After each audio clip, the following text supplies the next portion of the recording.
Da palavra ao excelentíssimo senhor juiz Sérgio Moro para suas considerações finais. Senador Renan Calheiros, por essa oportunidade. E aqui são umas reflexões mais gerais.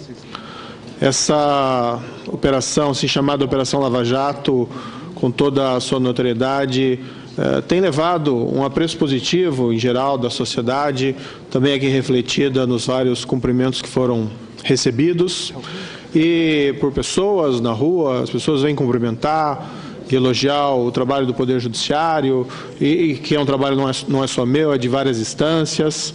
Há outros juízes também, mesmo da Operação Lava Jato, trabalhando em outros locais, também do Ministério Público, também da polícia, de vários órgãos envolvidos. E as pessoas às vezes me perguntam, e o Congresso?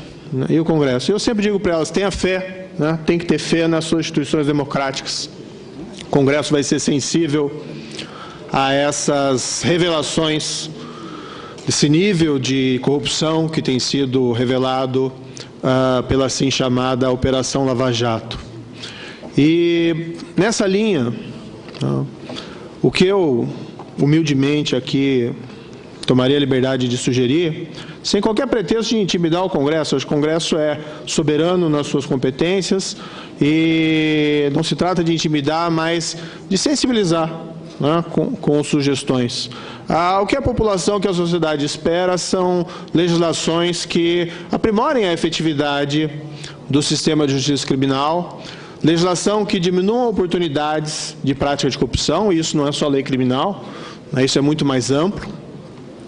Nessa linha se tinha lá as chamadas propostas do Ministério Público, das 10 medidas. Claro que é possível sempre discutir parte dessas medidas, não é necessário ter unanimidade e concordância em relação a todas elas, mas haviam várias dessas propostas que eram boas e não foram aprovadas. Há a possibilidade de resgate de várias delas, por exemplo, aqui o confisco alargado, o enriquecimento ilícito do servidor público, a ação de extinção de domínio, a questão das regras que previnem a ocorrência da prescrição. E hoje o projeto está no Senado. O Senado tem essa possibilidade de resgatar. Vamos deixar aquelas medidas talvez mais controversas, como foi colocado aqui, não existe nenhum problema disso, tem a liberdade, o parlamento, para decidir, mas existiam vários institutos que eram importantes, e a sociedade tinha uma ansiedade. Claro que, como foi dito aqui, nem todo mundo leu o projeto inteiro, e não havia o apoio popular de 2 milhões de pessoas, não quer dizer que era um apoio integral a toda a frase, a toda a linha, mas o fato também que um projeto de 2 milhões não pode, o apoio não pode ser simplesmente ignorado. Eu acho que, com todo respeito à Câmara dos Deputados, houve um certo assodamento no final, na votação, e várias das medidas que não eram tão controvertidas acabaram ficando indevidamente de fora. Por outro lado, num tema como esse, suscitando tantas polêmicas, tantas discussões de limites da atuação das autoridades públicas, judiciais, policiais do Ministério Público, houve, a meu ver, e aqui também com todo respeito à Câmara, não se trata de intimidar ou nada, mas também como cidadão eu tenho condições de opinar sobre legislação, houve uma certa precipitação na votação daquela emenda que instituiu crimes de responsabilidade para promotores e para autoridades judiciais, gerando uma certa indignação na sociedade e até condutas, não sei se precipitadas, dos procuradores realizando aquela reunião. Eu não me cabe aqui censurar, mas eu compreendo a posição deles em formular esse projeto e verem esses planos, após contar com tanto apoio popular, serem frustrados e, ao contrário, ser inserido uma medida muito pouco debatida, muito pouco pensada e que tem vários problemas.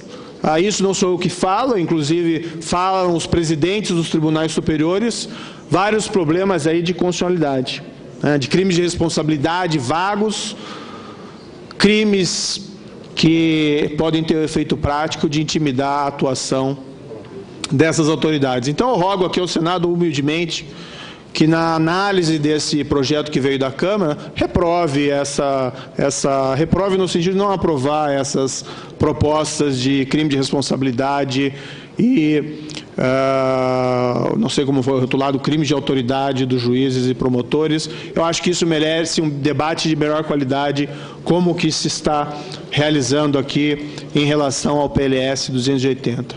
Com relação ao PLS 280, e aqui mais uma vez, né, isso não foi dito por mim, mas vários dos senhores senadores, de que há um apreço à Operação Lava Jato, que a Operação Lava Jato é sagrada. Eu rogo também aqui humildemente que ouça, então, a opinião de um dos juízes envolvidos, a minha opinião, que o projeto, se aprovado nos termos como está, independentemente das intenções, pode ter o efeito prático de intimidar agentes da lei envolvidos no seu cumprimento. Daí a necessidade de se aprimorar a redação com deliberação ponderada. Não sei se esse é o momento mais apropriado para esse tipo de deliberação apropriada, e especialmente se a opção for realmente de aprovação, é necessário ter salvaguarda, como aquela que eu sugeri, e aqui eu insisto nela, né, de que a lei deixe claro que a divergência na interpretação da lei processual penal e que a divergência na avaliação de fatos e provas não constitui crime de abuso de autoridade. Eu acho que isso é fundamental para que essa casa deixe claro que ela não tem nenhuma intenção de vulnerar a independência judicial, a autonomia do Ministério Público e a vinculação do agente policial à lei e, com isso, afetar as nossas garantias e liberdades, não dos magistrados ou agentes da lei, mas de toda a sociedade e de toda pessoa. Fica essa a minha sugestão. Por fim, né, gostaria aqui de fazer uma breve referência apenas, ainda relativa ao projeto da Câmara, a um elogio ao relator, o deputado federal Onyx Lorenzoni, que buscou aprovar aquelas medidas em uma maior extensão e foi atacado. Eu acho que reflete até esses ataques a um membro da casa, esse clima de animosidade e certa intolerância em relação a essas questões. Não que as medidas não poderiam ser discutidas, não que eventualmente nós não tenhamos discordâncias em relação a elas, mas refletem talvez essa situação de que talvez não seja o momento mais oportuno, dada a contaminação das paixões, a discutir essa questão. Enfim, agradecer mais uma vez a oportunidade que me foi dada em poder falar livremente nessa casa. Mais uma vez aqui reitero que não era meu objetivo falar sobre a Operação Lava Jato, eu não tenho liberdade para discutir esses casos. As minhas decisões são sujeitas a críticas, evidentemente, isso não há nenhum problema em relação a isso, a liberdade de expressão. No entanto, né, eu também acho que eu não posso ser acusado de abuso de autoridade, considerando que minhas decisões têm sido sufragadas pelas cortes recursais e cortes superiores, salvo se também estendida essa acusação, então, a essas cortes. Mas eu acredito que apenas aí há uma situação que até ilustra o risco desse projeto, né, em se qualificar como crime a mera divergência na interpretação da lei e na avaliação dos fatos e das provas. Muito obrigado a todos os senadores e senadoras e aos demais presentes. Senhor presidente, o senhor me consegue pela ordem 1 minuto? Senhor presidente.